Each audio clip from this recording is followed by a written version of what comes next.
Will Derek Carr actually play against the Tampa Bay Buccaneers on Sunday? Will it make any difference if he does? Can the Saints win anyway? That and much more ahead on today's episode of the Saints Insider Podcast for Friday, September the 29th. Zach Ewing with Luke Johnson, Rod Walker, and Jeff Duncan, our Saints experts here inside our Metairie studio. Happy to be with you again. Saints Insider is sponsored by Bank Plus. Their banking decisions are actually made here in New Orleans by local bankers who know the community and take the time to know you. From small business to big business, home loans to bank anywhere technology, Bank Plus is here for New Orleans. Learn more at bankplus.net. So today, guys, is our Saints Bucs preview show, and we got a surprising bit of news today. I think most of us think it was surprising that Derek Carr was out there practicing. The portion of Saints practice today open to the media, Luke, and out there and kind of looked like he was QB1 again. Yeah, that was absolutely surprising. I think all of us were kind of going into this thinking like maybe there's a chance he can play if he just goes through this whole week and only takes mental reps. It's not ideal, but like he is their $150 million quarterback. He is a guy who's played 10 years in the NFL, so you can kind of trust him with that. I don't think I personally thought I'd be seeing him at practice this week, certainly not throwing a football.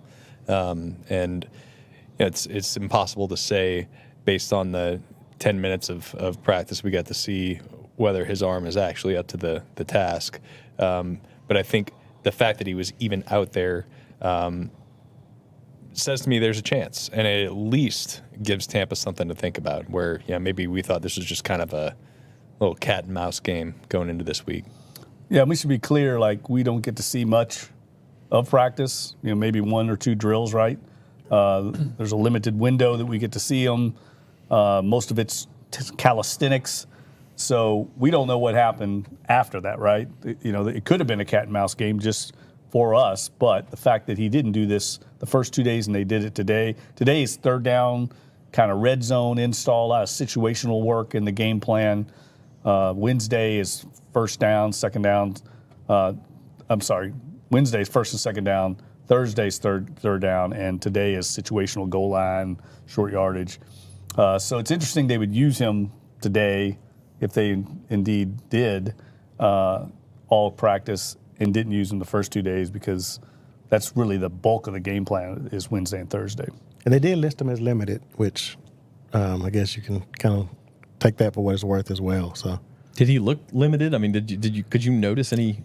No, it's impossible to say. I mean, he looked like he was trying to hum a couple in there pretty hard, But I will say though that Friday is typically the day when if they're out there doing this, it's usually a pretty good sign, right? Mm-hmm. Usually when a guy's not out there in those situational periods on Friday, it's a good sign that they're not going to play. Like if you see us say I don't think this guy's going to be available, It's usually because we don't see him out there. Yeah, this is a unique case because of it's starting quarterback and it's a unique injury. But if he were not out there, you'd feel like he hadn't practiced for 3 days. Now at least there's an inkling, and that's why I think it still could be that cat and mouse game, because they may be wanting us to see that and putting that under the report just to cause a little confusion with the Bucs. Who knows? It certainly has worked with us because we're all guessing, right? Yeah, they made it a lot more interesting for sure. I mean, I said in Wednesday's show that I put it at like a 10% chance he'd play. Well, I think you have to say it's a little higher than that now. I mean, there's at least a chance that he could be out there. I raised the possibility, Jeff, and you kind of said you didn't think this would be the case, but could they potentially have him active on Sunday as Jameis Winston's backup in case Jameis struggles, in case Jameis gets hurt, and then that way they're not going to Taysom Hill or Jake Luton or somebody, and they have a guy in case of emergency break glass. And yes, I've practiced, so now I can go if you need me. Well, the reason I discounted that was what Derek said the other day, where he said if I'm out there in pads, I'm good to go. I don't think he's going to be halfway. I think he's going to be all in, or he's going to be inactive, just by what he said. But I do understand that theory. But I think when you've got Taysom Hill, who's a viable guy, it's won games in this league. I think he's won games against Tampa Bay in this league. So I think that he certainly is a worthy guy that could come right in. He knows this offense where you wouldn't have to go that route, where you're not going to a rookie or an unproven guy. You've got somebody that could do the job. Yeah, I mean, and the opponent is part of this too. Like the Saints should beat the Bucs no matter who plays. I mean, I think we'll get to our predictions later, but like the Bucs are on a short week. They were expected to be one of the worst teams in the NFL. They are 2-1. They had kind of I'll say it was a fluky win over the Vikings, and then they beat the Bears, who are one of the worst teams in the NFL. But the Saints should win this game regardless. I think so. I mean, we kind of saw the Bucs turn into a pumpkin this week, right? They finally went up against a team that is widely considered a good football team with a good defense, and the Vikings really just took it to, the Eagles really just took it to them. So, look, I feel like this Bucs team, and I think I've said it, I might have even said it on the show earlier this week, they remind me a lot of like the 2021-22 Saints, right, where their quarterback play is not really desirable, but they still have pretty good bones on their defense. They could still, I think, be in a lot of tough, close games. I wouldn't be surprised if it's a close game, or if Jameis does play and has some of those questionable decisions that we've seen him make in the past. They force a couple turnovers and make it really interesting. But I think if you're just looking at team versus team, I think the ball lands on the Saints side of things 7 or 8 times out of 10. Yeah, just from a gambling perspective, if you look at where the money is going, the Saints are only 3-point favorites in this game. The look-ahead line when Derek Carr was healthy, I think they were like 3.5 or 4-point favorites in this game. This is not expected to be a blowout. I mean, I think it could get that way, but this is, on paper, supposed to be a close game. I don't think we've seen enough from this Saints offense to think they can blow anybody out. I haven't seen that with this team. So it's a division opponent. Those games are typically close anyway. So, and I'd actually be surprised if it is a blowout. Yeah, I mean, I had that stat today, right? What is it now? 9 games in a row they scored less than 21 or less. It's the longest, tied with the Bears. We all think the Bears are hapless and offensively, and the Saints have gone 9 games without scoring any more than 21 points in the game. So you're right. I mean, why would we think they would blow them out? I mean, these games in recent history when Tom Brady was there have been in the teens. We had a 9-0 game once. It's probably going to be low scoring. But I would say of the 4 aspects in this game, Saints offense, Saints defense, Bucs offense, Bucs defense, I think the one dominant one dominant unit is the Saints defense, because the Bucs are banged up. I don't know. I haven't seen the latest injury report, but they had a bunch of guys and they were all on defense that were banged up and they're on a short week. Yeah, they're going to be without cornerback Jamel Dean, who's a starter for them. Kalijah Cansey's their first-round defensive tackle. He'll be out. Devin White is questionable. Vita Vea, big, huge nose tackle, is questionable. So they got a bunch of guys they're going to be without, or who are at least going to be not up to their usual standard. Yeah, Vita Vea, I think they said, is playing with a pec injury, and he's not nearly 100%. He's not the same guy, that dominant run stuffer, and he is one of their best, if not their best, defensive player. On the Saints side, they ruled out Paulson Adebo with his injury from last week, his hamstring. Cesar Ruiz with a concussion, and there was one more. Jordan Howden. Jordan Howden, the defensive back who has a finger injury, also out for the game. So some injuries on both sides. Let's dig into the matchups. We'll start where you guys were talking. Bucs have some injuries. When the Saints have the ball, of course, we don't know if Derek Carr is going to be the guy, if it'll be Jameis Winston. But we do know that Alvin Kamara will be back, Rod. And that the idea there is that he can open some things up for a running game that's really been dormant so far. Yeah, I think that's, we'll get to our predictions later, but that was one of the reasons I thought that the Saints would win this game. I think he just makes that much of a difference. And the Saints need him to make a difference in the running game. The running game has really struggled through the first 3 games of the season. A lot of that's on the offensive line, obviously. So, but I think just the other things that Kamara can do. I mean, just as far as catching short passes out of the backfield and turning them into something is, kind of what separates him from Jamal Williams and Kendrick Miller and the other guys who've played running back. Yeah, that's been the challenge, I think, all week from Dennis Allen and the offensive coaching staff, challenging the offensive front to come off the ball to establish the line of scrimmage. And I think that's something they've not done yet. It's a little surprising they haven't done it because it's always been a point of pride with this offensive line. But I expect we're going to see a totally different effort out of this offensive line to try and establish the ground game. Now, can they do it? Or I don't know. But I think it's definitely going to be a point of emphasis trying to get the ground game going. Right, that's the freaking $1 million question is, can this offensive line show that if they could even play average, you feel like this team could be pretty good? Yeah, I think everything depends on those guys. We've seen the running backs just kind of over and over ramming into just a locked up line, right? With you watch like the Detroit game last night. Like David Montgomery has like a bus lane to drive through, and there's been none of that for the Saints. They've had like I think maybe outside of Taysom like one run of more than 15 yards this year. So if that's not going, then teams are able to tee off on your passing game, and we've seen the Saints give up 12 sacks in 3 games. I mean, they have to get better for this offense to be functional.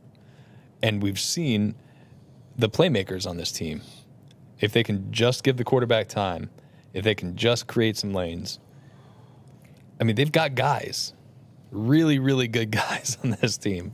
They've got studs at receiver. They got, I think, a really good tight end they haven't utilized yet. They've got Alvin Kamara. They got last year's rushing touchdown champ. We're all high on Kendre Miller.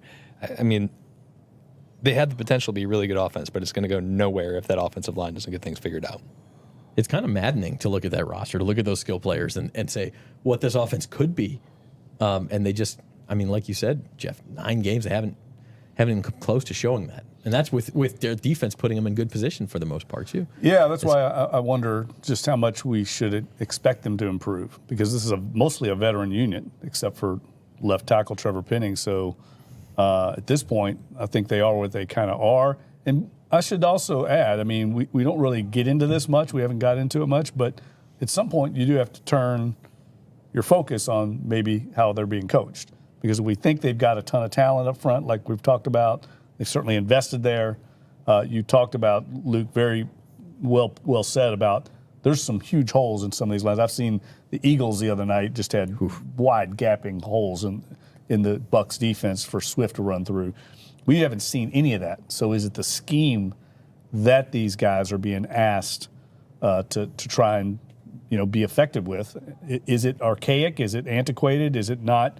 Has it not evolved to the NFL standard? I don't know, but I'm just saying it's certainly something that as this continues to go on and we see all this talent, sometimes you have to start to question what they're being coached to do. You're watching the Saints Insider Podcast brought to you by Bank Plus. We're going through the Saints-Buccaneers matchup for Sunday at the Superdome. First with the Saints have the ball. Now we'll go into when the Bucs have the ball. Do us a favor, hit the like button, subscribe to the podcast on Apple Podcasts, leave a 5-star review. Leave us a review. Let us know how we're doing and what you'd like to see from the show going forward. So let's switch gears when the Bucs have the ball. And this is kind of similar, Luke. I think, you mentioned, like, if you can't run the ball, you get into these 2nd and long, 3rd and long situations. Defenses pin their ears back. They come after you. You give up sacks. The Bucs have had that issue too. They're playing in 3rd and long a lot. They're averaging, I think, 2.8 yards per carry in the run game, which is dead last in the NFL.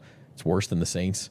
And there was actually some back and forth between Todd Bowles and his offensive coordinator this week saying, hey, we need to run more on first down, or we're running too much on first down. And it's been a problem for them too, putting themselves in bad situations. Yeah, again, this feels like the Saints of the last 2 years, right? It feels like that's what I'm looking at. They've got middle of the pack quarterback play, and that makes things tough on the rest of the offense. And they've got some really nice pieces that you like. Obviously, Mike Evans and Chris Godwin are really good receivers and have been for a long time in the NFL. I know, Jeff, you really like Trey Palmer, the kid formerly out of LSU, then went to Nebraska. He's a rookie over there. They've got nice pieces, but I just don't think that they have nearly enough for them to be a threatening offense on a week-to-week basis. And some of the successes in their first 2 weeks really felt like fool's gold, like stuff that's completely unsustainable. Baker Mayfield on 3rd down, that's like historically been a struggle area for him. He was like astronomical this year. There's something like 23 of 25 on 3rd down. He was really good against the blitz. It's another area he struggled against. He struggled in his career. So I just think that the one strength they have doesn't match up very well with the strength of the Saints, which is in their defensive secondary, even with a couple guys out. And the rest of that matchup just feels like kind of wins across the board for the Saints. That's why I feel like, all things considered equal, it just feels like it's going to be very difficult for Tampa to move the ball against this defense. We've seen them struggle against the Saints in the past. That was with Tom Brady This is a completely different animal with Baker Mayfield at quarterback. Yeah, no, I feel exactly the same way. I mean, when you look at it, I don't know how Tampa's going to effectively score.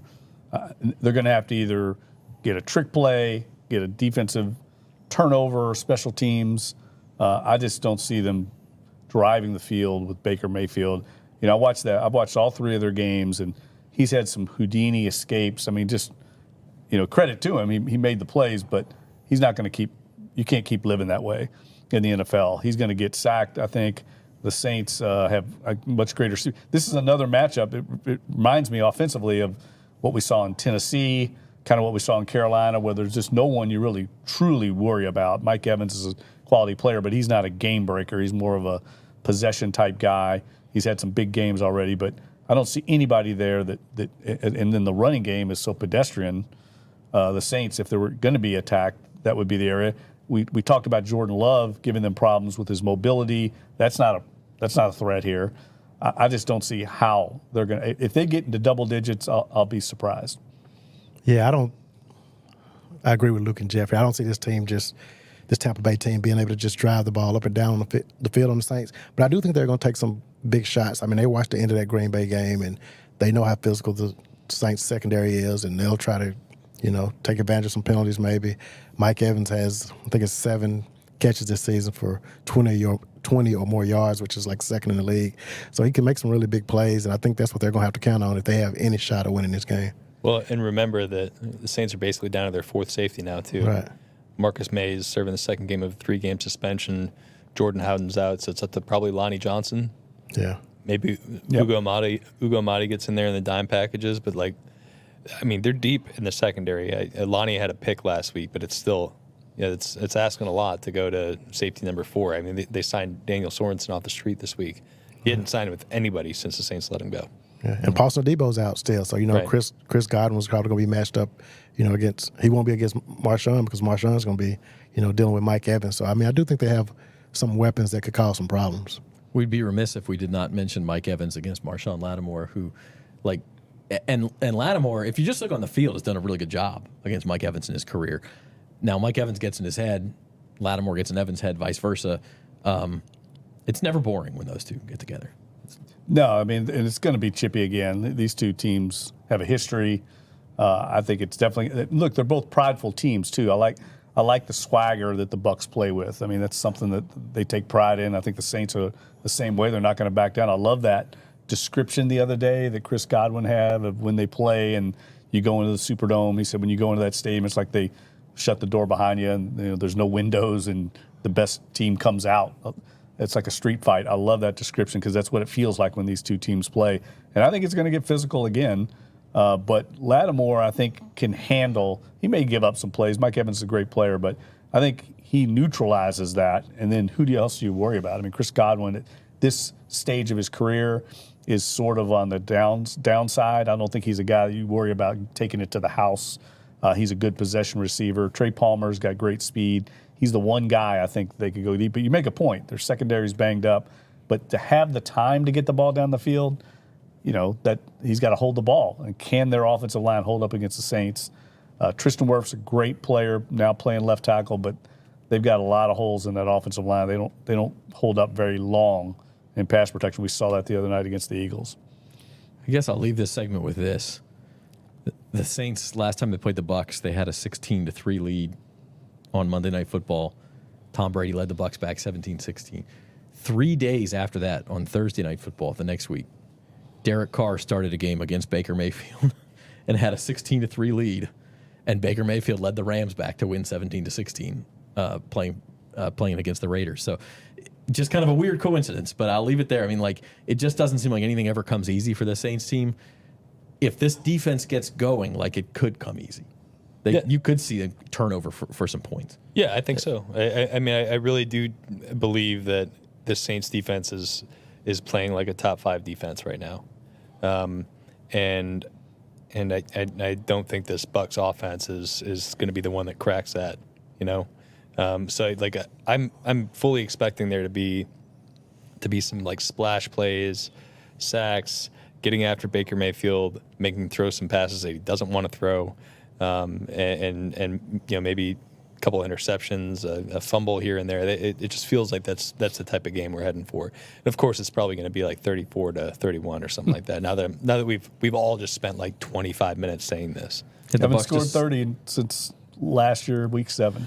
Well, I keep making these predictions where I'm picking the Saints to win like 24-21 or something like that, and it's just why am I doing this? I know when I walk into the stadium, I know it in my bones that I'm going to see like 3 field goals, like maybe a pick 6, and just a bunch of ugly football.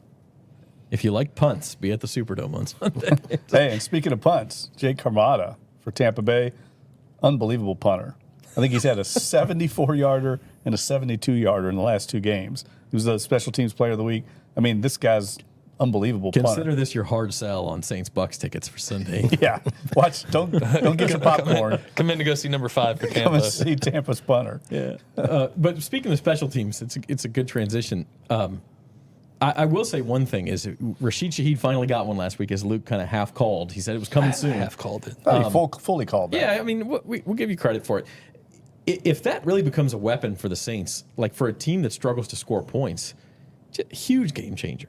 Yeah, but I mean, it's so hard to be just like a consistent return weapon in the NFL. It's why there's like a legitimate case, and Jeff may disagree with me here, as he's a Hall of Fame guy, but I think there's a legitimate case for a guy like Devin Hester to be a Hall of Famer. No, I totally agree. Just like you can count on like one hand how many guys were truly like week after week game changers at returner. Hester, Dante Hall, the Chiefs back in the day, Cordero Patterson is a kick returner. I mean, I can't really even think of anybody else. It's so hard to just be like Desmond Howard, I guess. Brad like, Smith, baby, for the Jets. Yeah, okay, Brad, okay. But like you're going back 15 years. Yeah, Pulls a Missouri guy out. Yeah.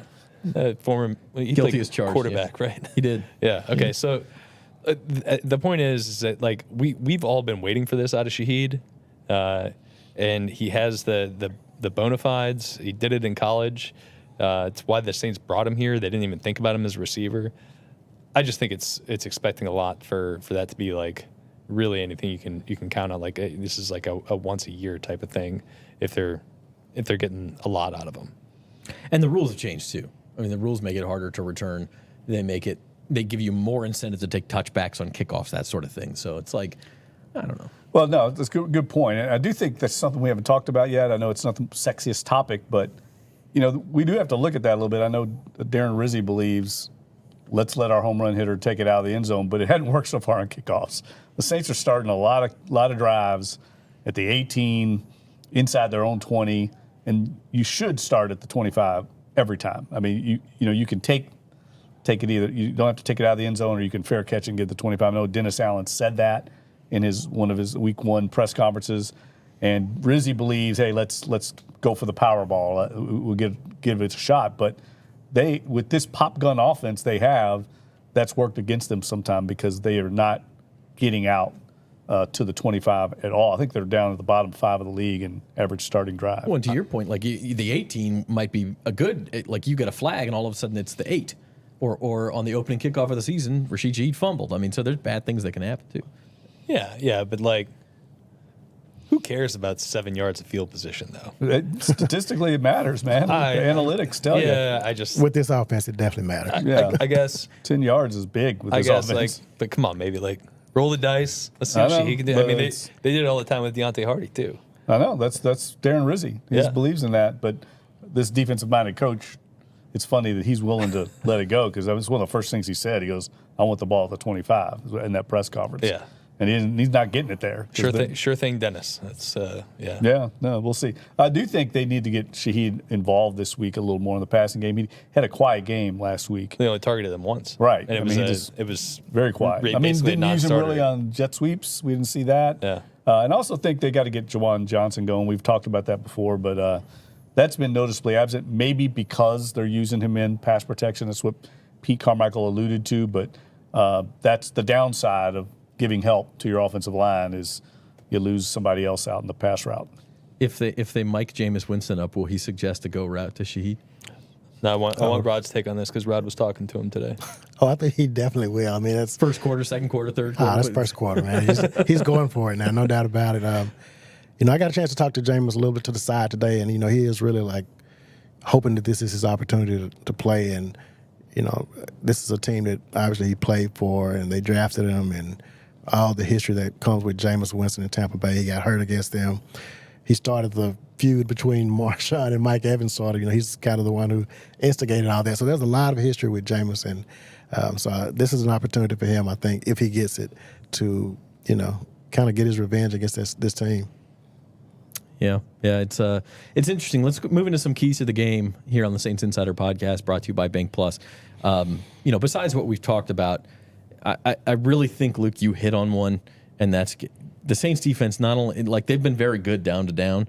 This is the week when you need to see some disruptive plays, when you need to see some turnovers, some strip sacks.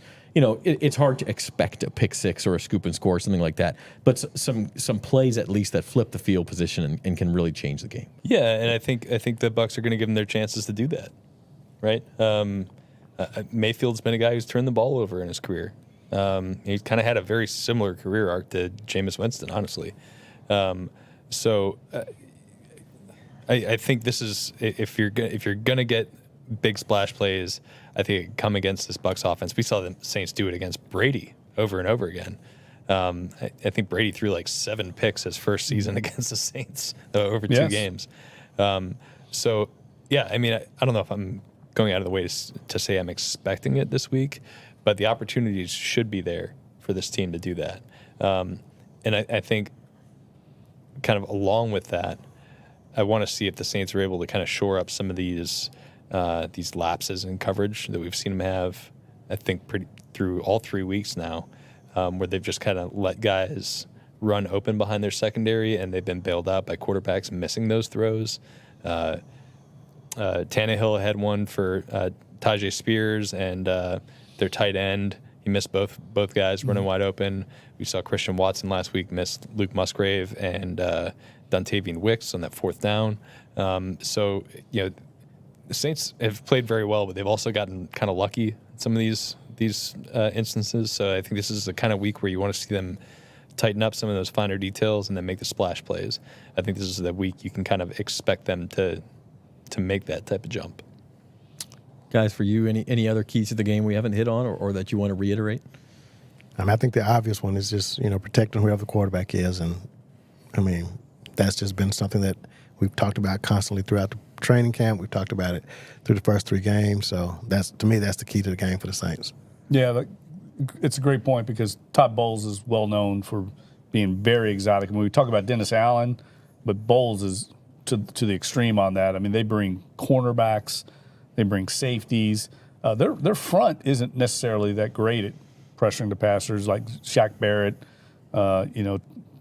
Joe Tryon. Those guys are solid, but the way they use their scheme, how they bring guys off the edge, it's going to be critical for the Saints to not only have really good communication, but to identify these things up front. And that's the one area I would say Jameis Winston has historically struggled, is identifying those exotic blitzes when they are coming.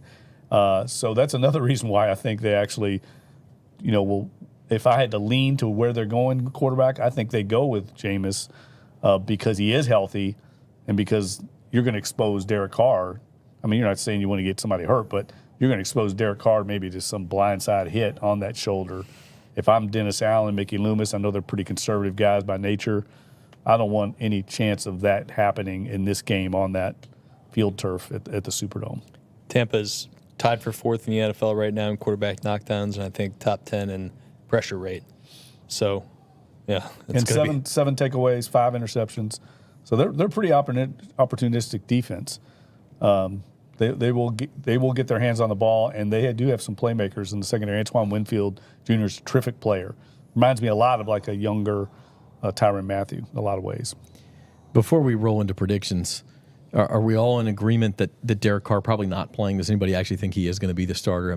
Practicing today. Before that, none of us thought there was even a chance. But I think he can play, and I think he wants to play. I just don't think he will play. That's kind of how I look at it. The same for me. I think Jameis will be the starter. I'd be surprised if he's not the starter. I'd probably be more surprised than than Jeff and Luke, but I just think that's the way they go. I just don't think you even risk that this week if he's not all the way healthy. Yeah, fair enough. And I saw him practice today. I say it's a coin flip. I honestly, I thought it was there was no chance throughout this week. I thought the whole thing was just subterfuge, and then I saw him throwing a ball today. I was just like, well, I mean, maybe this is real. Like he looked like a player who's getting ready to play. Yeah, I mean, it does raise the question why the Saints would do. I mean, we can say, oh, they're trying to throw the Bucs off the scent. To a certain extent, but are you really going to take practice time away from Jameis to do that? Are you really going to risk, like, if you don't think there's a chance, are you really going through that step? It seems like overboard subterfuge. Yeah, it does. It does, and that's. Look, again, I just keep coming back to this Friday practice. If I see a guy out there, I feel pretty confident that he's going to go. Now, obviously, this is a starting quarterback. This is a huge investment for the team. It's a long season. They need to be smart about this. But seeing him out there and actually throwing the ball, and I think during the whole time we were out there, I don't think I saw Jameis Winston take a rep. I mean, that all adds up to me like they're thinking there's a really good chance he can play. Yeah. And Dennis Adams, his words were, we'll see on Saturday how well Carr is doing. And if he is, maybe he does go. But after I saw him yesterday, and he was tossing some balls with his left hand and just doing some things. I just didn't think he was there, but he could have improved a lot overnight, and he could get even better before tomorrow. So. Yeah, I mean, one thing is the Saints really wouldn't tell us how badly he was hurt. They never gave us a grade on the sprain. All they said was he was week to week, but we dodged the worst. So maybe he is better. I don't know. We'll find out possibly Saturday. Keep it locked to NOLA.com/Saints. We may find out otherwise Sunday morning. We'll know. That's what I was going to say. I think we'll know Saturday night. I mean, they have this meeting between Pete Carmichael, Ronald Curry, all the quarterbacks. It's called the DOT meeting, where they go over the game plan, and the starting quarterback basically tells the coaches which plays in the game plan he's more comfortable with, which ones he wants to throw out. And I would think by then, that's Saturday night, they're going to want to know who their starter is. So whether that comes out or not, we'll know. But I think by Sunday morning, I don't think anybody's going to show up at the Dome not knowing who's the starter. I think it'll be out before then. Yeah, and also, I mean, teams aren't putting their defensive game plans together Saturday night. It's going to be Hayes in the barn. Yeah. So I would fully expect we know something tomorrow. All right, prediction time on Saints Insider. Full disclosure, we made these picks before we knew Derek was practicing today. I don't know that any of us would have changed a great deal based on that fact, especially if Derek maybe isn't 100%. But Luke, you first. Who you got on Sunday? All right.